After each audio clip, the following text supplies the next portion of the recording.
ये भाई बहनों, आज की रोटी की सदस्य व्यक्ति के लिए यीशु ख्रिस्तांची मदत नामाचे सप्रेम नमस्कार. आज की दिनाचे ऑगस्ट 2025 बुधवार. विश्वासांची प्रार्थना. जे माझी मदत करतात त्यांच्यात प्रभू माझ्या बाजूला आहे, म्हणून मी माझ्या देश करणाऱ्यावर विजय पाहिजे. स्तोत्र 118:7. दाविदाच्या प्रार्थनामध्ये आपल्याला खोल विश्वास, आत्मविश्वास आणि देवावरच दृढ भरोसा दिसतो. प्रार्थनेदरम्यान विश्वासाची कबुली केली असती. कबुली आपल्या हृदयात आशा व धैर्य निर्माण करते. बघा, दावीद किती आत्मविश्वासाने म्हणतो, प्रभू माझ्या बाजूला आहे. विश्वासाची प्रार्थना म्हणजे फक्त गरजा मागणं नव्हे, तर प्रभूची नावावर ठेवलेले प्रेमपूर्ण भरोसा आणि आत्मविश्वास व्यक्त करणं होय. देव तुमचे ऐकले याची अपेक्षा ठेवून केलेली प्रार्थना हीच खरी विश्वासाची प्रार्थना असते. स्तोत्र 23 बघा.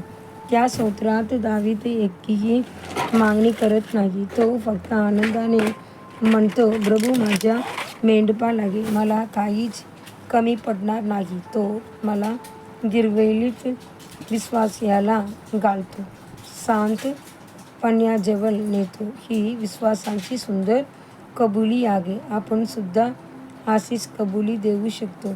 आपण म्हणू शकतो, प्रभू तू सदैव माझ्याबरोबर आहेस. यासाठी धन्यवाद. तू मला कधीही टाकलेलं नाही. यासाठी धन्यवाद. तू माझ्याबरोबर असल्यामुळे मी घाबरणार नाही. जरी माझे आई वडील मला टाकतील तरी तू मला स्वीकारशील. स्तोत्र 23:10.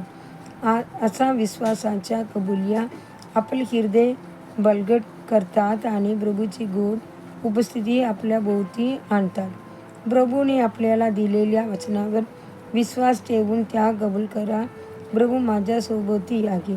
तो माझा उजवा हात धरतो आणि मला मार्ग दाखवतो. त्यांची उपस्थितीत परिपूर्ण आनंद आहे. प्रभू बरोबर असल्यामुळे मी सैन्यदार चाल करून जाईन, भीतीवरून उडी येईन. मी सर्वशक्तिमानाची सावलीत राहीन आणि माझ्या आयुष्याचे सर्व दिवस बल्यामुळे आणि कृपेने भरलेले असते. आपल्या प्रभू येशूने सांगितले आहे, मी तुमच्याबरोबर आहे जगाच्या शेवटीपर्यंत. मत्ती 28:20. हे वचन धरून ठेवा आणि विश्वासाने सतत कबूल करा.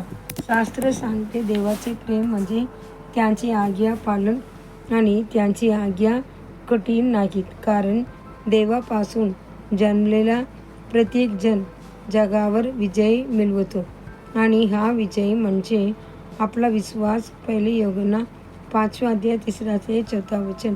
विश्वासाने तुमचा विजय घोषित करा आणि विजयात पुढे वाटचाल करा.